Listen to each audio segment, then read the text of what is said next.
live in interesting times. Today's stories. Malian survivors of an ethnic-based massacre are treated in hospital. Catholic school sex abuse case goes to trial in Spain. A Kenyan school celebrates after its teacher wins the world's best title. Venezuelan dancing doctors try to bring joy into hospital. President Trump says the Russia probe head acted honorably and warns of retaliation. Senator Graham reacts to the Mueller report and gives advice to Democrats. Benny Gantz on security and peace with any honest Arab leader. Trump and Netanyahu on Israeli sovereignty of Golan Heights. Plus, the National Stationery Show in New York rewrites the timelessness and creativity of paper.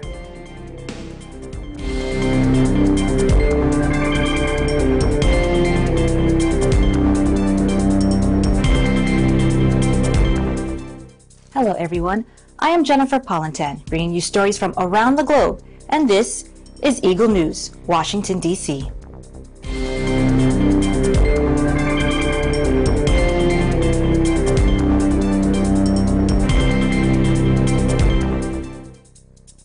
Malian survivors of an ethnic-based massacre in the village of Ogusagu are treated in hospital in the town of Sevare. According to a provisional report by the public television station ORTM, at least 136 men, women, and children of the Fula ethnicity were killed in the attack, led by hunters of the Dogon ethnic group. Mali's government on Sunday announced the sacking of senior military officers and the dissolution of an ethnic militia, a day after the massacre of more than 130 Fulani villagers, including women and children. Prime Minister Sumaleu Bubeye Mayiga said new military chiefs would be named, and that the Dan Nan Abasagu Association, composed of Dogon hunters, had been dissolved. Mayiga told journalists the dissolution of the militia was to send a clear message: the protection of the population will remain the monopoly of the state. Survivors of Saturday's attack said ethnic Dogon hunters carried out the deadly raid in Ogusagu, a village in central Mali inhabited by the Fulani community.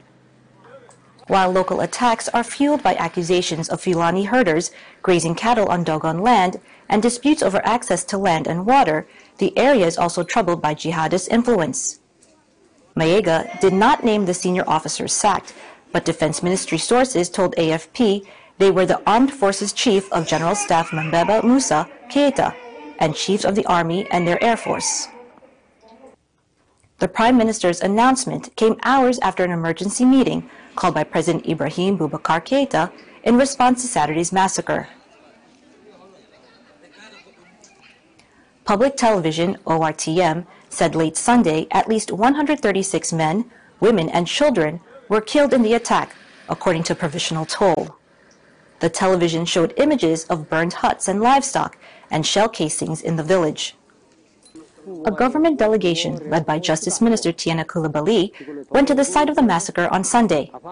Coulibaly said they were sent by the president to tell the people of Ogusagu what had happened here is unacceptable and that it will not go unpunished. The UN Children's Fund said Malian children are paying a heavy price for the intensification of violence. UNICEF said growing insecurity since 2017 has led to an increase in murders, mutilations, and the recruitment of children. For its part, the European Union called for the immediate steps, including the disarmament and dismantling of all militias in Mali. Researcher Baba Dokono of the Bamako-based Institute for Security Studies said the attack was unprecedented but predictable because of a weak state presence in the regions. It was the deadliest attack since the end of 2013 French-led military intervention that drove back jihadist groups who had taken control of northern Mali. A former gym teacher at a Catholic school accused of sexually assaulting students went on trial Monday in Barcelona as a growing trickle of abuse allegations shakes the church in Spain. The trial involves a school run by the Marist community, a Roman Catholic teaching order at the center of a clerical abuse scandal in Chile.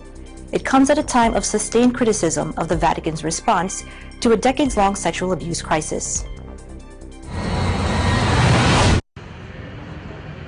Joaquin Benitez, who taught for nearly 3 decades at a Marist school in Barcelona, wore a black ski mask as he arrived at a Barcelona court for the start of his 3-day trial. Public prosecutors are seeking a 22-year jail sentence for Benitez for allegedly sexually abusing 4 former students at the school. 13 other former students at the school also accused Benitez of sexual abuse, but their cases could no longer go to trial because of the alleged crimes that happened too long ago. Un poco dolido con la justicia, que no se haya escuchado a las víctimas, aunque estén prescritas, se les tenía que haber escuchado, son testimonios de aquello que ocurrió. Creo que hicieron un acto de valentía poniendo la denuncia y se les tenía que haber escuchado. Y es algo que tiene pendiente el gobierno español de cambiar la ley de prescripción porque claramente nos estamos... The first public accusations against Benitez in 2016 triggered a cascade of other complaints of sexual abuse at 2 other Marist schools in Barcelona. In total, 43 complaints were filed against 12 teachers and staff, but in the end, only Benitez and a school lunch monitor will face trial because the rest of the cases exceeded the statute of limitations. The Marist community was at the center of a major clerical abuse scandal which erupted in Chile in 2017 and led to the resignation of 34 bishops in the Latin American country. Spain, historically a fervently Catholic country, has been less affected by clerical abuse scandals, but a rising number of accusations against priests in schools and seminaries in the recent years is starting to erode the wall of silence. Activists say many cases had likely been silenced as they were in other countries and could emerge now as the debate opens up. Pido perdón a las familias y primero a las víctimas, obviamente, y no solamente a las víctimas, pido perdón también a sus familias, a sus amistades y todo lo que conlleva prácticamente todo ese entorno familiar y emocional a nivel de lo que es un dolor, el entorno familiar y demás. Segunda cuestión, pido perdón exclusivamente a mi familia. Obviamente, yo creo que he perdido casi toda mi familia, bueno, de hecho ya he perdido a mis amigos, a mi familia, solamente me quedan 2 personas de mi familia que aún me hacen caso y que gracias a Dios puedo contar con ellos. A maths and physics teacher from a secondary school in the remote village of Kenya's Rift Valley has won the $1 million Global Teacher Prize for 2019. Peter Tabichi, who organizers say gives away 80% of his monthly income to the poor, received the prize as a ceremony Saturday in Dubai, hosted by Hollywood star Hugh Jackman.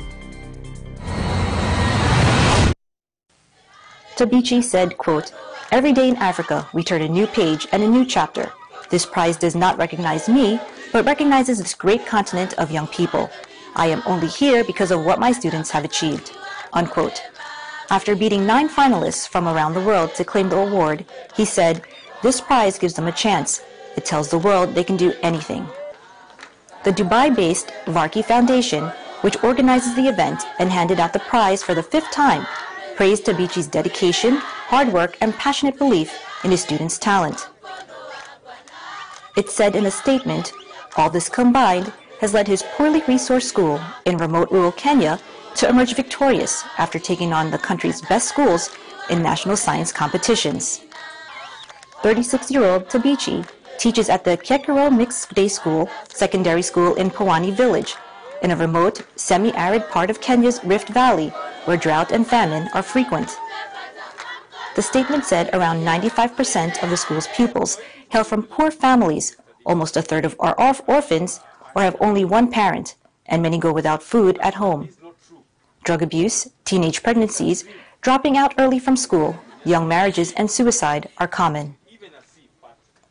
To get to school, some students have to walk 4 miles along roads that become impassable during the rainy season.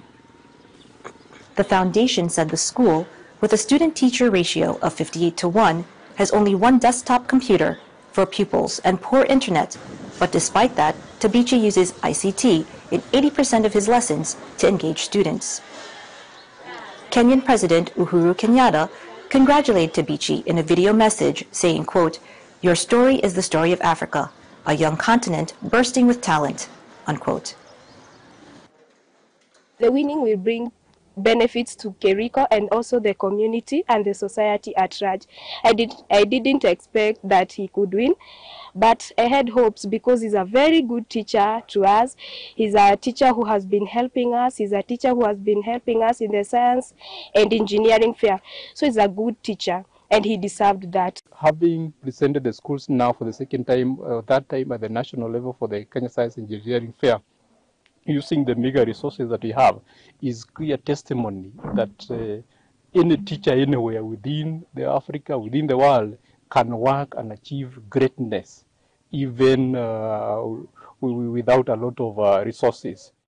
Venezuela University professor Abimel Gomez and medical students Alfredo and Guillermo Diaz visit sick children in hospitals to bring them joy as the country's health system collapses, suffering from acute shortages.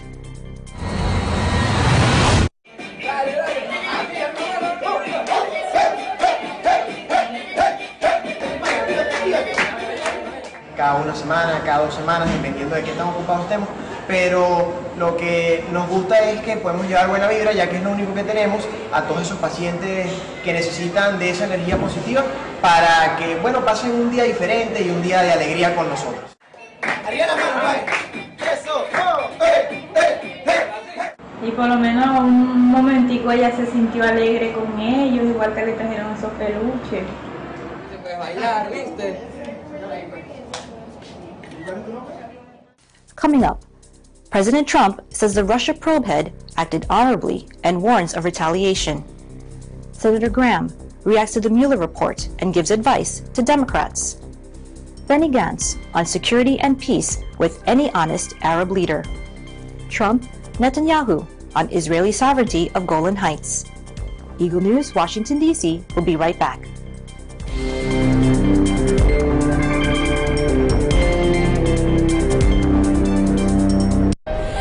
Everyone, Nicole Tongo here, greeting you from all the way here at Niagara Falls in Canada.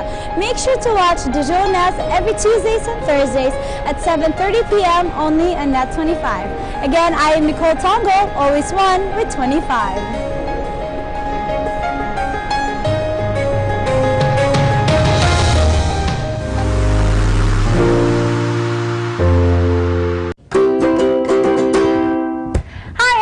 And I'm at the DJ, and I'm inviting all of you to watch Anong Sa Inyo, an online show from Net25 Kids Live that will now be on TV. We talk about anything under the sun, that's music, art, health, fashion, and beauty. So we'll have lots of fun learning and being creative and stuff like that.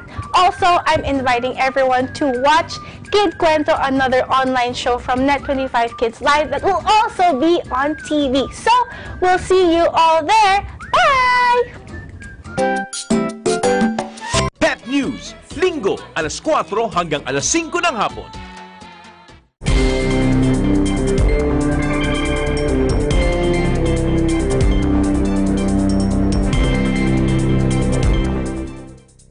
Welcome back.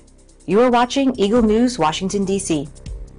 President Donald Trump said Monday that Robert Mueller, head of the 2-year probe into alleged collusion with Russia during the 2016 election campaign, acted honorably, but he also threatened retaliation against his foes. Trump, who feels vindicated by the dropping of collusion allegations, said he would favor publication of the wider Mueller report. So far, only a short summary has been released. Up to the Attorney General, but it wouldn't bother me at all. Up to the Attorney General, wouldn't bother me at all. But Trump blasted the investigation as a false narrative and a terrible thing. We can never let this happen to another president again. I can tell you that, and I say it very strongly. Very few people I know could have handled it. We can never, ever let this happen to another president again. Adding to suggestions that the White House would like to retaliate now that the damaging investigation is over, Trump said there are people out there who have done very bad things. It's lasted a long time. We're glad it's over. It's 100% the way it should have been. I wish it could have gone a lot sooner, a lot quicker. There are a lot of people out there that have done some very, very evil things, very bad things, I would say treasonous things against our country. And hopefully that people that have done such harm to our country, we've gone through a period of really bad things happening. Those people will certainly be looked at. Senator Lindsey Graham reacts to Robert Mueller's report and gives advice to Democrats. Well, the report's over. It was completed without interference. And from the day that Mr. Mueller was appointed, I felt that he was the right guy at the right time for the American people to give us a definitive answer about whether or not the Trump campaign or anyone associated with it worked with the Russians in a proper fashion in the 2016 election. And here's what we know 2 years later. After an exhaustive examination of the facts in this case by somebody that every American should trust, Mr. Mueller, the answer is no. And here's my advice to the Democratic Party. Pursue what you think is important to the public, but if you keep going after Mueller spoke, people are going to think you're just out to get him, that there is no right answer other than Donald Trump must be removed from office, and you'll probably suffer the same fate we did as having gone too far.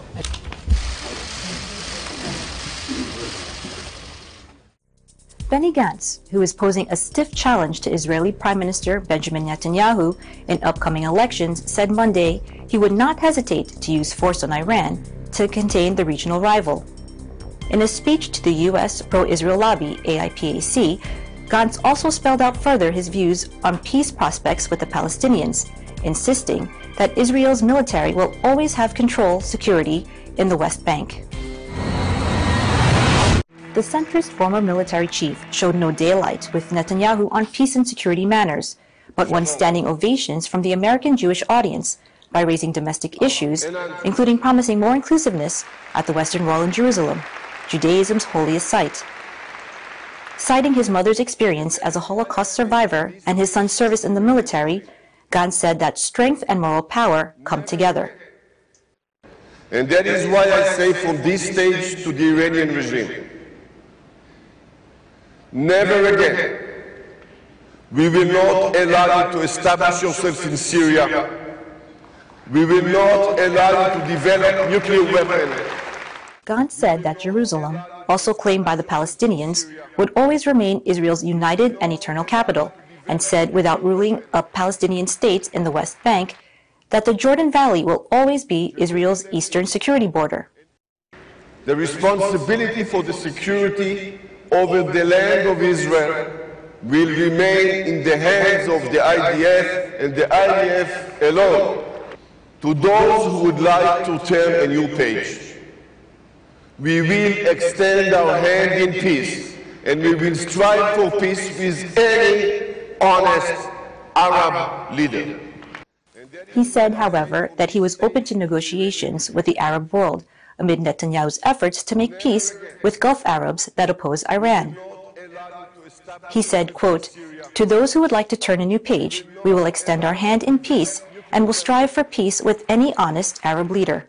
Jerusalem is and always be Israel united and eternal capital.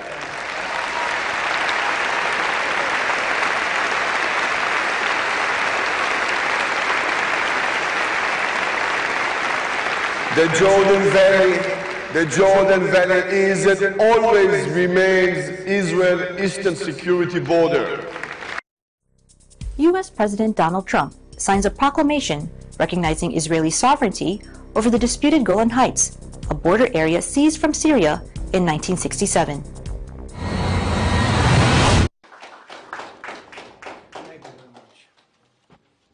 Our prayers are with our friends in Israel as they carry out an incredible way of life in the face of great terror.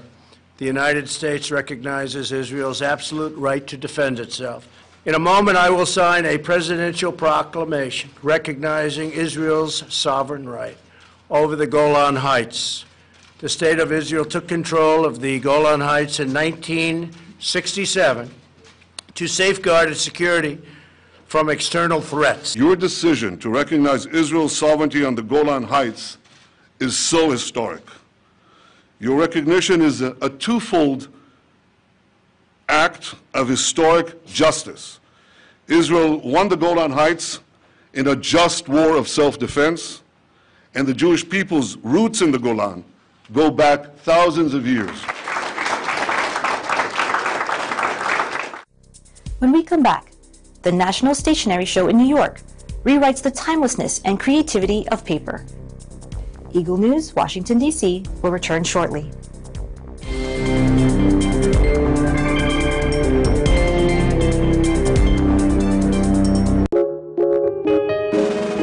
Ngayong Marso, magbigay pugay tayo sa lahat ng mga kababaihan, hindi lamang sa telebisyon o pelikula, kundi sa lahat ng leading ladies ng buhay natin, ang ating ina, asawa, kaibigan, pamilya. Bakit di nyo sila i-treat? Sa sining magugustuhan nila? Kami sa MTRCB, hindi lamang tuwing Marso namin binibigyan ng kahalagahan ng mga kababaihan, kundi sa buong taon. Sana, kayo rin.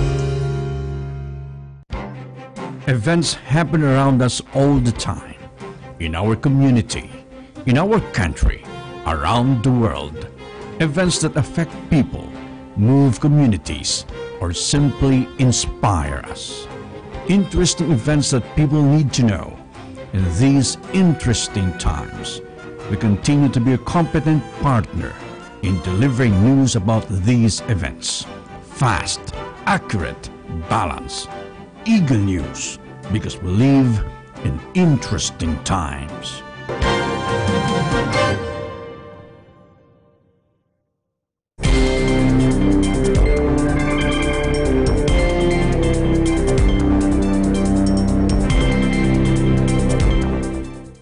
This is Eagle News, Washington, D.C., and I am Jennifer Palantan. At a time when people are turning digital, the timelessness and creativity of paper is still very popular. Abigail Mayo is at the National Stationery Show in New York to tell us more. Take a look. We are at the National Stationery Show in New York City. And I was really looking to be at a creative stationery show that focused on a lot of paper goods, just to meet a new clientele, different buyers that come here, and people who are specifically looking for paper. We take scripture and inspirational messages and we turn the words into a work of art. There's just a lot of darkness in the world, so we just want these words to lift people up. And because everything is digital now, that we crave that handwritten note and that handwritten look. And that's why paper is still popular, because we enjoy writing things down. We start sending notes to your friends, you know, write something down if you appreciate someone. Don't just send a text, or don't just send an email or a message on social media. Write it out and hand it to them, or send it to them in the mail. Just make an intentional effort to spend time drawing things with your hands and just have fun with it. You know, don't feel boxed in by all the digital stuff around us. Let yourself be creative and play and just enjoy it. From the National Stationery Show, right here at Jacob Javits Center in New York City, this has been Abby Mayo, your EBC correspondent, 1 with 25. Thanks, Abby. That is today's Eagle News, Washington, D.C. Join us tomorrow for stories that matter to you. Visit our websites at Eaglenews.PH and EagleNewsLive.com. Like us on Facebook and follow us on Twitter at twitter.com/EagleNewsPH. Thank you for watching. I am Jennifer Palantan, and I am 1 with 25.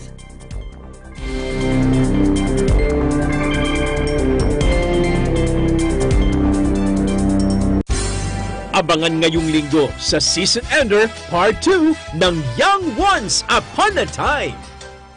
Sakali